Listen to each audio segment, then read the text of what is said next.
L'information de 23 heures sur RTI1. Madame, monsieur, bonsoir. Les titres au sommaire de ce journal. Le Premier ministre à Washington reçu au FMI et la Banque mondiale. Patrick Hachi portait le message de la Côte d'Ivoire sur sa capacité de résilience financière. Les institutions de Bretton Woods ont réitéré leur volonté d'accompagner le développement et le progrès en Côte d'Ivoire. En Côte d'Ivoire, le calme revenu à Kokumbo après des heurts entre orpailleurs et forces de l'ordre. Le bilan fait état de 5 morts et 22 blessés. Le général de corps d'armée Apalo Touré, dépêché sur les lieux, sensibilise les populations sur la paix et la tolérance. Football international, le 66e ballon d'or est décerné ce lundi au Français Karim Benzema devant le Sénégalais Sadio Mané, deuxième de la course.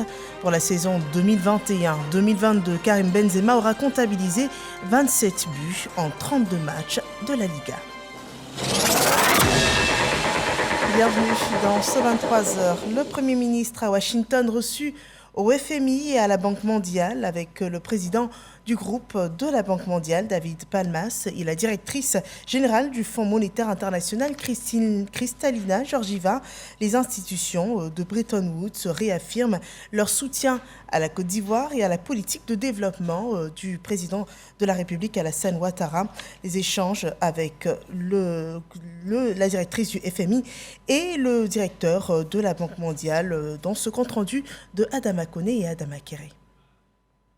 Point culminant de la mission de la délégation ivoirienne aux assemblées annuelles du groupe de la Banque mondiale et du Fonds monétaire international, la rencontre entre le président du groupe de la Banque mondiale, David Malpass, et le Premier ministre Patrick Hachi. Le président de la République, son Excellence M. Alassane Ouattara, nous a instruit moi-même ainsi que les ministres qui sont avec moi, Madame le ministre du Plan, M. le ministre des Finances, M. le ministre du Budget, son conseiller spécial, de nous rendre donc aux assemblées annuelles de la Banque mondiale et du Fonds afin d'échanger avec eux sur le contexte mondial que traversent la plupart des pays, caractérisé par des chocs externes extrêmement importants, mais également dans notre cas particulier de la situation du terrorisme qui sévit dans la sous-région, pour voir dans quelle mesure les actions qu'entreprenne la Côte d'Ivoire aujourd'hui pour faire face à ces différents défis qui doivent permettre de maintenir le pouvoir d'achat des populations, qui doivent permettre de lutter contre la pauvreté, mais qui doivent également permettre de maintenir la croissance que la Côte d'Ivoire a réussi de façon exceptionnelle à avoir depuis 2011 jusqu'avant la période de Covid et qui va se poursuivre à partir de cette année et l'année prochaine. Un autre pic du séjour du Premier ministre, l'ouverture des portes de la Direction générale du Fonds monétaire international ce dimanche. Le pays reste actif à Washington pour donner un coup d'accélérateur à ces grands chantiers de développement. Le pays a une place de stabilité parce que les politiques sont résilientes et les décisions sont très effectives. Nous sommes préparés d'organiser un programme de support pour le pays et pour les réformes qui sont nécessaires. Côte d'Ivoire est un pays jeune et un environnement d'investissement qui est favorable. Nous continuerons de travailler ensemble pour le peuple de Côte d'Ivoire. Les assemblées annuelles, c'est terminé pour cette année. Le Premier ministre peut alors dresser le bilan de la mission. Je crois que les échanges ont été extrêmement fructueux, extrêmement francs, et nous avons bénéficié bien sûr de leurs relations extrêmement proches avec le président de la République. Cela nous a énormément facilité la tâche. On peut dire pour nous, pour l'heure, que la moisson a été bonne. Maintenant, le contexte mondial est difficile. La lisibilité sur l'avenir proche et à moyen terme est encore incertaine. Mais nous sommes venus ici avec les partenaires au développement que nous avons ici. Nous sommes venus construire ensemble les mécanismes qui devraient être mis en place pour nous permettre d'être plus résilients, de soutenir véritablement nos populations et de continuer cette croissance qui est si importante pour maintenir la création d'emplois dont nos jeunes ont besoin. Le directeur général du Fonds monétaire, elle a donc bien voulu accepter l'invitation de son Excellence, le Président de la République, pour se rendre dès le début de l'année prochaine à Abidjan. Et je crois qu'à cette occasion, les discussions se poursuivront avec le chef de l'État lui-même. Au dit du vice-président Ousmane Diagana, c'est un honneur pour la Côte d'Ivoire. Seul pays à avoir obtenu des rendez-vous avec 2 vice-présidents et le président du groupe de la Banque mondiale. Pour le Premier ministre Patrick Achi, c'est tout simplement mission accomplie. Et ici en Côte d'Ivoire, de nouvelles orientations sont données pour favoriser l'environnement du commerce extérieur. Le ministre Souleymane Diarra a signé un mémorandum d'accord de partenariat avec le groupe Coface CIR, le groupe spécialisé dans l'assurance crédit à l'export. Le gouvernement s'engage ainsi à veiller aux intérêts des exportateurs ivoiriens. Jean-Luc Bangbo. C'est une convention qui contribuera sans aucun doute à une mise en œuvre efficiente de la stratégie nationale d'exportation SNE. Une stratégie qui nécessite que la promotion et le développement des exportations soient accompagnés par une assurance crédit à l'export, afin de garantir l'ensemble des risques liés à l'exportation des produits non assurables par le marché privé. Une garantie que devrait bien remplir le signataire de cette convention. Cette convention devra permettre, en tout cas accompagnera les entreprises exportatrices de Côte d'Ivoire en leur proposant des solutions d'assurance crédit contre les impayés, en proposant également des garanties de financement avec nos principaux partenaires bancaires et également de l'information. Permettre à la Côte d'Ivoire de répondre efficacement aux nouvelles exigences du commerce international et surmonter les contraintes du marché mondial. C'est dans ce cadre global que cette convention a été négociée par le ministère du Commerce. Cette ambition relative à la protection contre les divers risques à l'export est portée par le président de la République qui a annoncé dans son adresse à la nation du 31 décembre 2021 que pour l'année 2022, le secteur privé fera l'objet d'une attention toute particulière. La Côte d'Ivoire exporte divers biens et services sur les marchés internationaux avec des échanges globaux de 16 296 milliards de francs CFA en 2021. Un dynamisme qui a amené le gouvernement à mettre en place l'agence Côte d'Ivoire Export.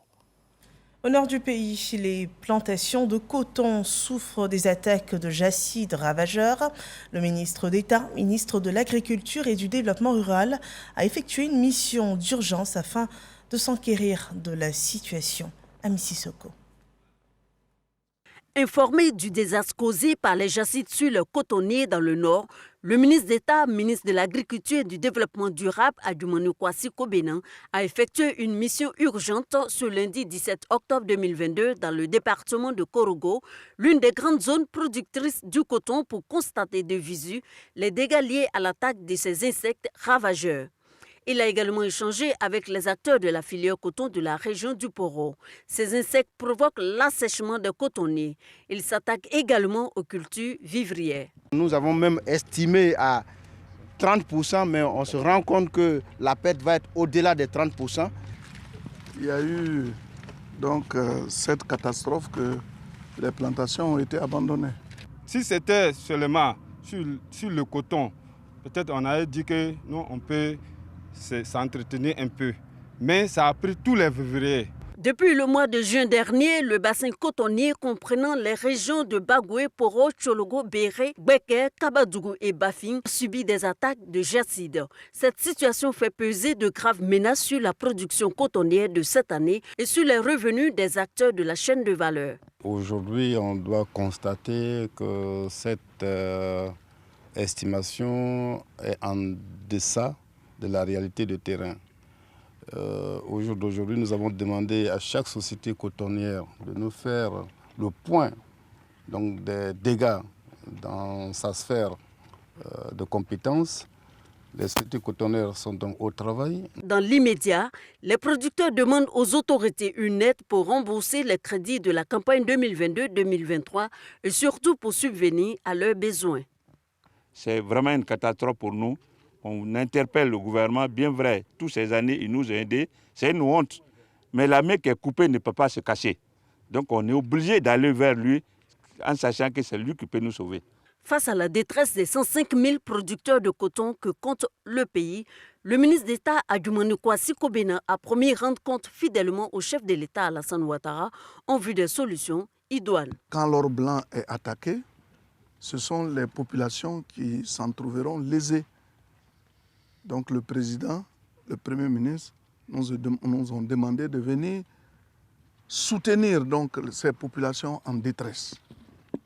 Leur apporter d'abord le réconfort moral, évaluer les dégâts qui ont été perpétrés dans leur plantation et après prendre des décisions idoines de nature à soutenir donc les populations.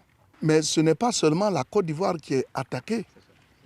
Il y a les pays qui nous environnent, le Burkina, le Sénégal, le Mali, le Bénin, le Togo. Tous ces pays-là ont été attaqués. La Côte d'Ivoire est le 3e pays africain producteur de coton après le Mali et le Bénin avec plus de 539 000 tonnes. Cette année, l'État a subventionné à hauteur de 29 milliards de francs CFA les intrants, notamment l'engrais, en vue de l'amélioration de la production à 580 000 tonnes. Mais les jacides sur la filière coton viennent anéantir l'objectif.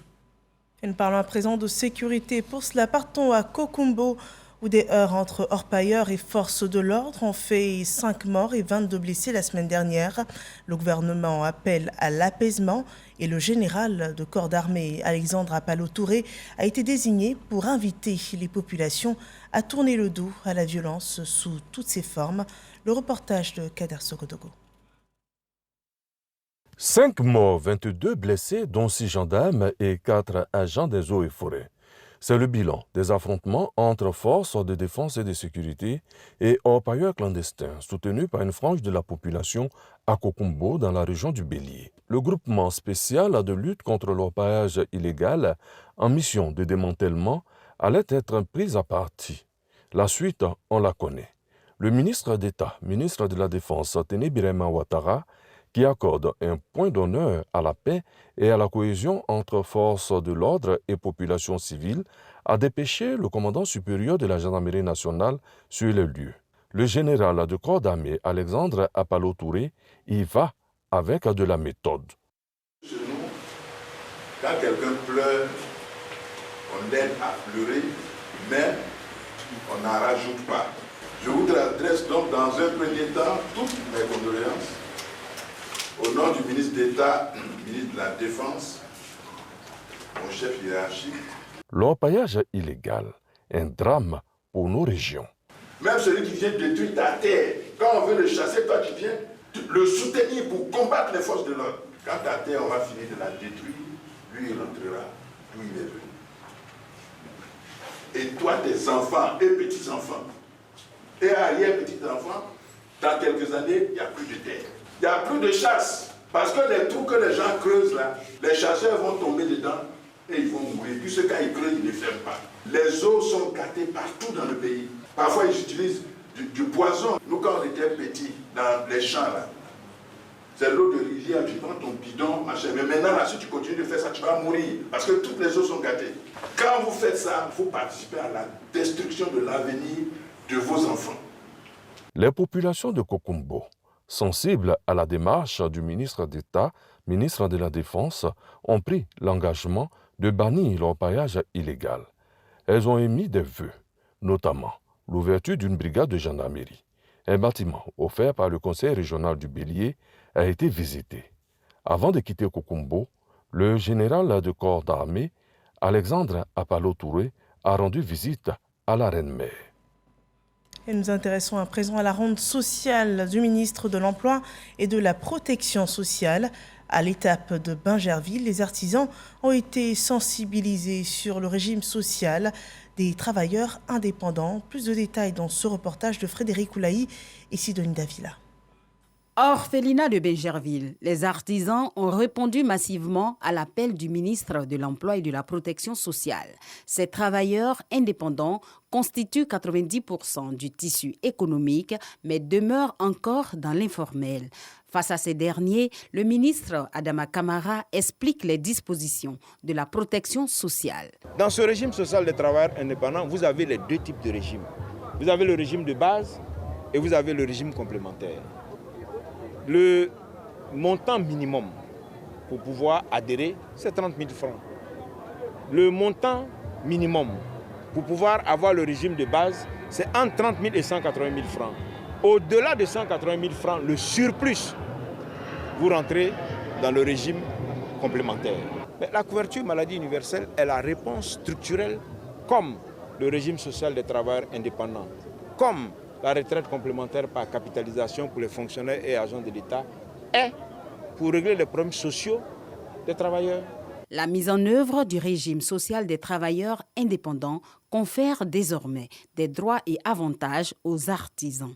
Au nombre des actions de solidarité du gouvernement, la couverture maladie universelle, CEMU, qui assure une prise en charge aux malades et un accès aux soins. Nous avons donc fait la démarche auprès de la CNPS pour qu'on puisse mettre en place un régime spécial adapté à nos secteurs.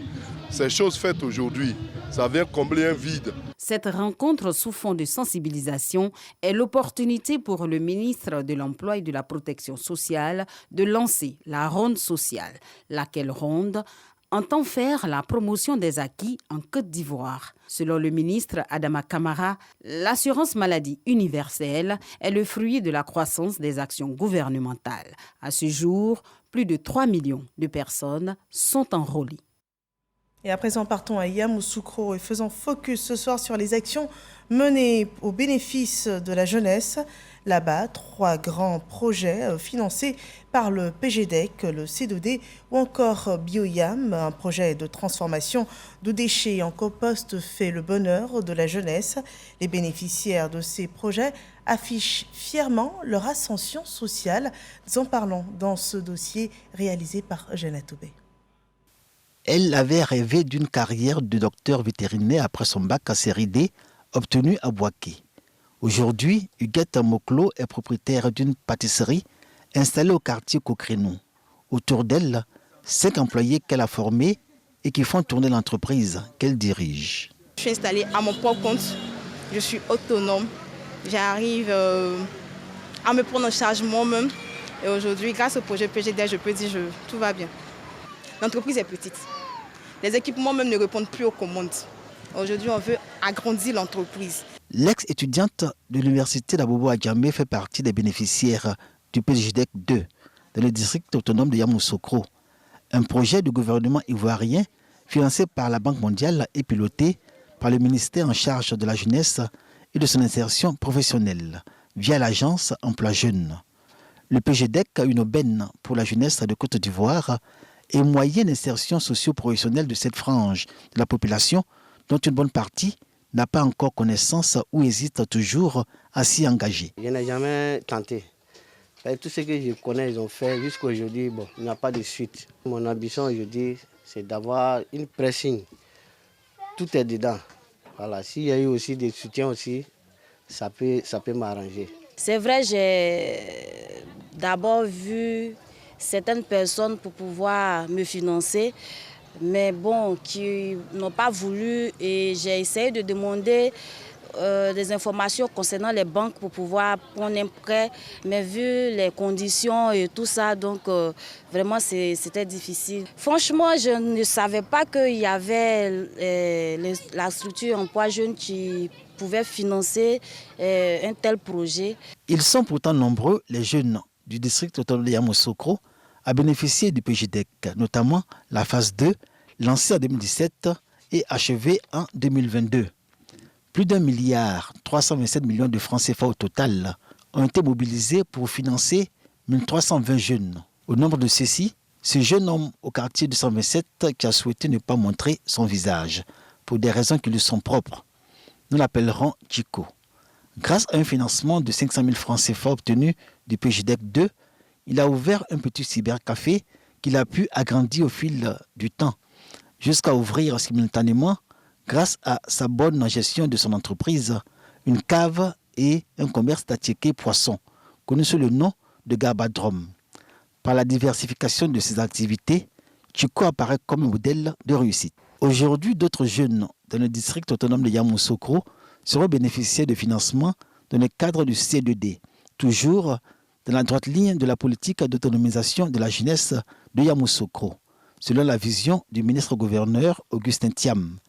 Ce projet met à disposition des jeunes, filles comme garçons du district autonome de Yamoussoukro, 720 millions de francs CFA pour financer 1240 personnes.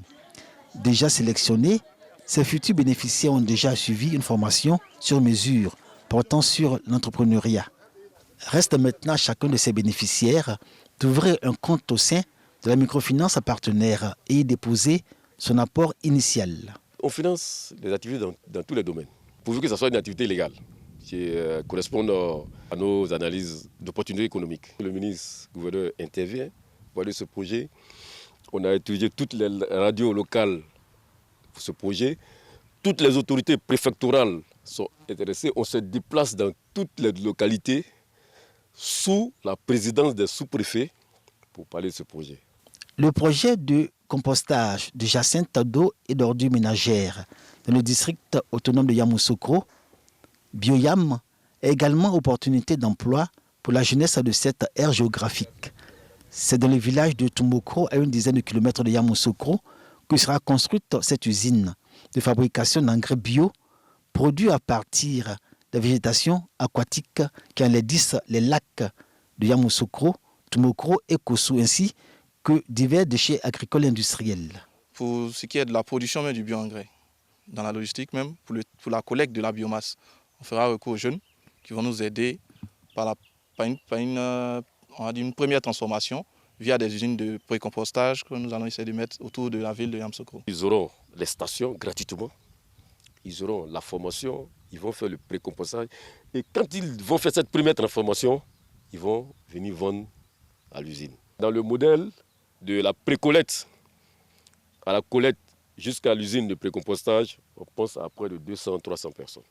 La construction de l'usine de compostage de Tumbokro va apporter une réponse à la question de l'implantation d'unités agro-industrielles que les populations réclament de tous leurs vœux dans le district autonome de Yamoussoukro. Un espoir que les jeunes de cette aire géographique sont appelés à entretenir. Et voyons aussi cette frange de la population soutenue par le gouvernement pour améliorer les conditions de vie. Et en parlant dans le cadre de la lutte contre la pauvreté, le ministère de la Solidarité a rencontré les bénéficiaires des filets sociaux productifs du district d'Abidjan. Nous en parlons dans ce reportage de Jean-Marc Djadji. Commune de Koumassi, quartier à Kromiabla. C'est dans cette périphérie peuplée de 20 000 habitants et de 34 hectares que les agents du projet filets sociaux productifs ont rendez-vous. Ici, dans cette maison de fortune, vit le couple Taï. Ce matin, comme à l'accoutumée, Désiré se rend dans son salon de coiffure. Une activité qui lui permet de subvenir aujourd'hui aux besoins de sa femme et de ses 2 enfants après plusieurs années de difficultés. Désiré bénéficie depuis 1 an d'une allocation de 36 000 francs CFA par trimestre. Un soutien du projet filets sociaux productifs, structure sous tutelle du ministère de la Solidarité et de la lutte contre la pauvreté. Je savais coiffer depuis fort longtemps, mais je cherchais les moyens pour mettre le salon en place. Et Dieu merci par ce projet. Quand les 6 mois arrivaient que ça a doublé, ça a fait 72 000, j'ai dit à ma femme, ok, vraiment c'est la chance qui est venue pour nous. Il faut qu'il ait 72 000 francs, on prend ça pour faire quelque chose. Blandine, admirative du courage de son mari, a pu s'en inspirer et bénéficie elle aussi des mesures d'accompagnement des filets sociaux. Elle a pu créer une activité génératrice de revenus. L'intérêt que j'ai tiré est que ça m'a aidé à faire mon commerce que je rêvais depuis longtemps. Ça m'a permis aussi à payer les coûts du soir. Le couple Taï assure la trésorerie de l'association villageoise d'épargne et de crédit avec du quartier. À l'instar de nos 2 bénéficiaires, les agents du projet filets sociaux productifs assurent le suivi de 142 personnes en situation d'extrême pauvreté à Akromiabla. Le couple Taï, c'est un couple vraiment exemplaire qui a pris le projet à bras le corps. Un bénéficiaire qui est là, qui est assis à la maison, qui ne sait pas que personne ne peut le faire sortir de la pauvreté à part lui-même. Notre travail, c'est de leur faire prendre conscience. À l'occasion de la journée internationale pour l'élimination de la pauvreté, le ministère de tutelle, à travers le projet Filets sociaux, ambitionne renforcer ses actions et rendre la dignité aux populations. À ce jour, ce sont 69 milliards de francs CFA qui ont été redistribués par le gouvernement par transfert d'argent à 227 000 ménages vulnérables dans les 31 régions de Côte d'Ivoire. Le ministère de la Solidarité et de la lutte contre la pauvreté s'inscrit dans une démarche transversale qui sensibilise bien les communautés sur l'opportunité qu'elles ont de bénéficier, en plus des transferts monétaires, des programmes tels que ceux de l'électricité pour tous, la latrinisation des écoles, le régime d'assistance médicale de la couverture maladie universelle. Cette année marque le 35e anniversaire de la Journée mondiale contre l'extrême pauvreté et le 30e anniversaire de la Journée internationale pour l'élimination de la pauvreté. À présent, le point sur la situation du coronavirus en Côte d'Ivoire.